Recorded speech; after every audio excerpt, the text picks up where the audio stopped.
Toutes les formes d'idolâtrie moderne ont une chose à leur base, le moi. La plupart des gens ne se prosternent plus explicitement devant des idoles et des images. Au lieu de cela, nous adorons le Dieu du moi. Cette forme d'idolâtrie moderne prend diverses formes.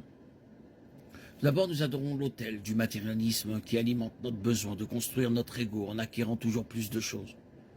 Nos maisons sont remplies de toutes sortes de possessions. Nous construisons des maisons de plus en plus grandes avec toujours plus de placards et d'espaces de rangement afin d'abriter tout ce que nous achetons, dont la plupart ne sont même pas encore payés. La plupart de nos objets sont obsolescents et deviennent rapidement inutilisables. Nous les mettons donc au garage ou dans un autre espace de stockage. Ensuite, nous nous précipitons pour acheter le dernier article, le vêtement ou le gadget. Et tout le processus recommence. Ce désir insaciable de toujours plus, de meilleures choses, de nouveaux objets, n'est rien d'autre que de la convoitise. Le 10e commandement nous dit de ne pas céder à la convoitise. Tu ne convoiteras point la maison de ton prochain, tu ne convoiteras point la femme de ton prochain, ni son serviteur, ni sa servante, ni son bœuf, ni son âne, ni rien de ce qui appartient à ton prochain. Exode 20, 17. Dieu ne veut pas seulement nous empêcher de faire des achats. Il sait que nous ne serons jamais heureux en cédant à nos désirs matérialistes, car Satan nous piège en nous faisant nous concentrer sur nous-mêmes et non sur Dieu. Deuxièmement, nous adorons notre propre orgueil et notre ego. Cela prend souvent la forme d'une obsession pour notre carrière et notre emploi. Des millions d'hommes et de plus en plus de femmes passent 60 à 80 heures par semaine à travailler, même le week-end et pendant les vacances. Nos ordinateurs portables bourdonnent et nos esprits tourbillonnent de pensées sur la façon de rendre nos entreprises plus prospères.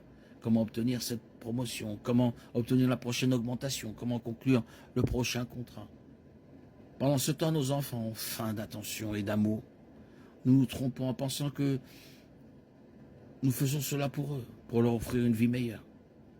Mais en réalité, nous le faisons pour nous-mêmes, pour augmenter notre estime de soi en paraissant plus prospères aux yeux du monde. C'est de la folie. Tous nos efforts et nos réalisations ne nous seront d'aucune utilité après notre mort, pas plus que l'admiration du monde, car ces choses n'ont aucune valeur éternelle.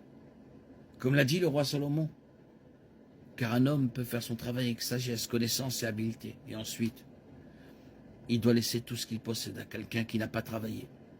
Cela aussi est une vanité et un grand malheur. Que gagne un homme pour tout le travail et toute l'anxiété avec lesquels il se fatigue sous le soleil? Tout son travail est peine et deuil. Même la nuit, son esprit ne trouve point de repos. Cela aussi est une vanité. Ecclésiaste 2, 21, 23.